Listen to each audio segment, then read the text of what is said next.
Bonjour à toutes et à tous. Décembre 2025 apporte son lot de nouveautés administratives et financières qui impactent directement votre budget. Entre dispositifs CAF rénovés, échéances fiscales et évolutions réglementaires, faisons aujourd'hui le point sur les 7 changements essentiels à connaître pour ce mois-ci. La première nouveauté concerne les familles en situation de garde alternée, puisque le complément de libre choix du mode de garde, qui est versé par la CAF, va évoluer. À compter du 1er décembre, ce complément il va pouvoir désormais être perçu indépendamment par les deux parents en cas de garde alternée. Pour y avoir droit, il faut remplir 3 conditions cumulatives. D'abord, la garde alternée, elle doit être effective. Un simple droit de visite ou un simple hébergement ne suffit pas. Il faut ensuite avoir recours à une assistante maternelle agréée ou à une garde d'enfants à domicile. En tout cas, une garde qui est payante et officielle. Et enfin, les contrats de garde de chaque parent doivent être séparés et distincts. Même si c'est la même personne, il faut qu'il y ait 2 contrats, comme ça on a 2 fois cette aide. La bonne nouvelle, c'est que le montant de l'aide n'est pas divisé entre les 2 parents. Chaque parent reçoit un montant calculé sur sa situation personnelle, ses revenus, le nombre d'enfants à charge ou le nombre d'heures de garde. Et évidemment sur leur coût. En 2025, cette aide, elle peut représenter jusqu'à 984 et quelques euros pour les enfants de moins de 3 ans et jusqu'à 492,13 € pour les enfants de 3 à 6 ans. La deuxième nouveauté, ce sont les versements des primes de Noël, puisque comme chaque année, la prime de Noël va être versée aux bénéficiaires de certaines allocations. Ça concerne quand même 2,3 millions de foyers, puisque cette aide, elle concerne les bénéficiaires du RSA, qu'ils soient à la CAF ou à la MSA, les allocataires de l'allocation de solidarité spécifique, qui elle est versée par France Travail. Les montants en 2025, ça représente 152,45 € pour une personne seule, 228,68 € pour un couple sans enfants et 320,15 € pour un couple avec 2 enfants. Concernant la date officielle de versement, elle n'a pas encore été communiquée par les pouvoirs publics, mais à titre d'illustration, de 2020 à 2023, c'était le 15 décembre. En 2024, c'était le 17 décembre, mais le 15 décembre tombait alors un dimanche. Ce qui fait qu'en 2025, ça devrait tourner autour du 15 décembre, puisque le 15 décembre est un lundi. Le versement devrait donc arriver à cette date, confirmation évidemment dans les prochains jours. La troisième nouveauté, c'est un nouveau devoir de conseil pour les assurances vie et pour les contrats de capitalisation, puisque jusqu'à présent, le devoir de conseil des assureurs se concentrait essentiellement au moment de la souscription. C'est là où vous posez plein de questions et que l'assureur vous ait des recommandations. À partir du 31 décembre 2025, pour toute nouvelle adhésion, ce devoir de conseil il va être renforcé et il va être étendu sur toute la durée de vie du contrat. Ça veut dire que les conseillers et les intermédiaires en assurance vont désormais devoir recueillir et actualiser votre situation personnelle et financière. Ils vont vous poser des questions sur votre horizon de placement, donc combien de temps vous pensez garder le contrat, votre objectif de placement, pourquoi vous prenez ce contrat, est-ce que c'est pour faire plus d'argent, préparer votre retraite, préparer votre transmission par exemple. Ils vont vous poser également des questions sur votre appétence au risque, est-ce que vous voulez prendre des risques ou est-ce que vous êtes plutôt prudent. Et en plus, et là c'est une nouveauté, ils vont vous demander aussi vos préférences en termes de placement responsable, donc ISR ou ESG comme on les appelle. La quatrième nouvelle, et c'est une mauvaise nouvelle pour le coup pour les plus fortunés, c'est la création de la CDHR, donc la contribution différentielle sur les hauts revenus, et aussi la mise en place d'un acompte pour cette contribution de 95% pour les contribuables les plus aisés. La contribution différentielle sur les hauts revenus, c'est donc un nouveau mécanisme qui garantit un taux minimal d'imposition de 20% pour les foyers fiscaux dont les revenus dépassent certains seuils. Ces seuils, ils sont de 250 000 € pour une personne seule et de 500 000 € pour un couple soumis à imposition commune. Cette contribution, elle s'applique en fait dès les revenus 2025. Et donc elle vise à garantir que tous les contribuables, même ceux qui ont les plus hauts revenus, s'acquittent au minimum d'un impôt de 20%, quelle que soit la structure de leurs revenus et les différents dispositifs d'optimisation fiscale qu'ils pouvaient utiliser jusqu'alors. Alors un petit point d'attention, on parle des revenus de 2025, mais c'est dès le 1er décembre que les contribuables concernés vont devoir verser un acompte qui va représenter 95% du montant estimé de leur contribution. Alors, je vous précise un peu la procédure.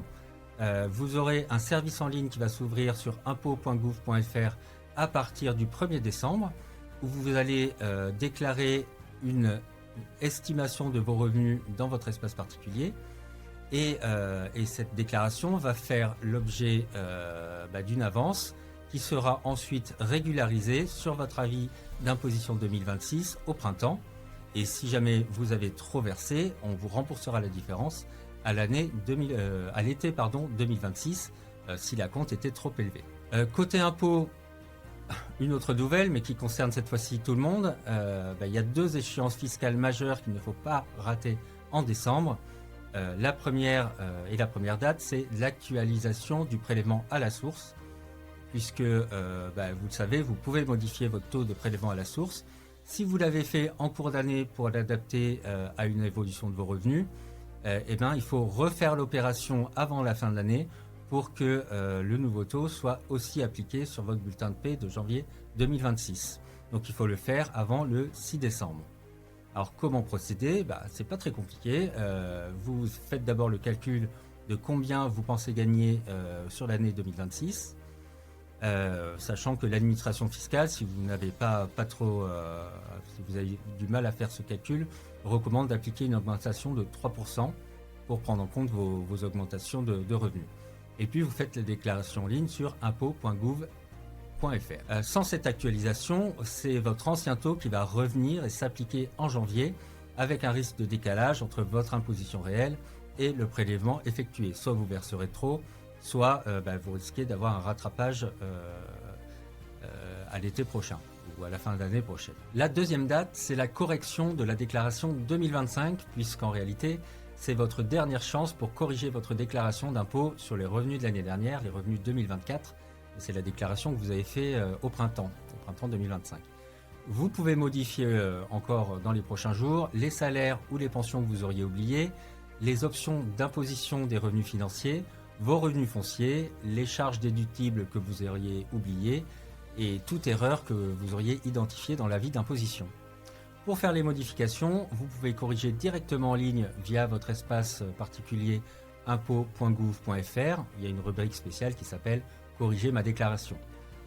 Passé ce délai, les corrections nécessiteront une démarche plus lourde et elles pourraient entraîner des pénalités en cas d'erreur défavorable à l'administration fiscale. Alors, 5e élément pour ce mois de décembre, c'est qu'en décembre, on a aussi une évolution des tarifs repères du gaz. Le tarif repère du gaz, c'est pour rappel l'indicateur de référence pour comparer les différentes offres qui existent sur le marché. Donc pour le mois de décembre, on a une petite baisse du kilowattheure du gaz qui passe de 0,135 € du kilowattheure en novembre à 0,134 en décembre pour un usage cuisson plus eau chaude. Et par contre, si vous n'avez que le chauffage qui marche au gaz, là le prix n'évolue pas, il reste à 1,102 € par kilowattheure. Les coûts d'abonnement, c'est l'autre partie de votre facture, il reste par contre inchangé entre novembre et décembre. Donc cette évolution, elle est positive, mais elle reste modeste, puisque en réalité, l'impact sur les factures mensuelles des ménages sera très limité, voire imperceptible pour la plupart des consommateurs. Enfin, dernier changement pour ce mois de décembre, et c'est une bonne nouvelle pour les concernés, c'est la prise en charge des fauteuils roulants par la sécurité sociale qui va être désormais de 100% à partir du 1er décembre. Pour bénéficier de cette prise en charge à 100%, il y a quand même une procédure à suivre, puisqu'il faut évidemment obligatoirement avoir une prescription médicale qui mentionne le type de fauteuil roulant requis, et il faut aussi constituer un dossier de financement complet qu'on enverra à l'assurance maladie, qui doit contenir la prescription, le devis du fauteuil qui correspond à la prescription et le justificatif médical du besoin de ce fauteuil. L'assurance maladie aura alors 2 mois pour vous répondre favorablement ou pas sur cette prise en charge. Et si jamais, à l'issue de ce délai, vous n'avez pas de réponse, le dossier est automatiquement validé. Cette règle garantit un accès plus rapide aux équipements nécessaires pour les personnes porteuses de handicap. Donc les options et les adjonctions indispensables aux besoins spécifiques sont également intégralement prises en charge par cette nouvelle réforme. Récapitulons donc les 7 changements de décembre 2025. On a d'abord le changement sur le complément de mode de garde, puisque ça ouvre de nouveaux droits pour les parents en garde alternée, et ça c'est à partir du 1er décembre. La prime de Noël, dont le versement est attendu mi-décembre pour 2,3 millions de bénéficiaires. Le devoir de conseil qui est renforcé à partir du 31 décembre pour l'assurance vie. L'acompte de 95% pour les hauts revenus avec la contribution différentielle sur les hauts revenus. Donc cet acompte, il va commencer dès le 1er décembre. Le prélèvement à la source que vous pouvez actualiser, et il faut y penser avant le 6 décembre. La déclaration 2025 d'impôt au titre des revenus 2024 que vous pouvez corriger avant le 3 décembre. Les tarifs du gaz qui baissent un petit peu. Et enfin, la prise en charge à 100% des fauteuils roulants dès le 1er décembre. Donc il y a 3 dates à retenir en priorité. Le 1er décembre sur le complément de mode de garde, sur la contribution différentielle sur les hauts revenus et pour le remboursement des fauteuils roulants. Le 3 décembre pour la correction de votre déclaration d'impôt de cette année, portant sur les revenus de l'année dernière. Et enfin, le 6 décembre pour l'actualisation des prélèvements à la source. Donc ces changements, ils peuvent avoir un impact significatif sur votre budget et sur votre stratégie patrimoniale. Donc pour tout projet de placement ou d'optimisation fiscale, n'hésitez pas évidemment à vous faire accompagner, sachant que chez Meilleur Taux, nos conseillers sont là pour vous accompagner. Soyez libre de choisir l'offre qui correspond le mieux à votre profil et je vous dis à bientôt pour une prochaine vidéo.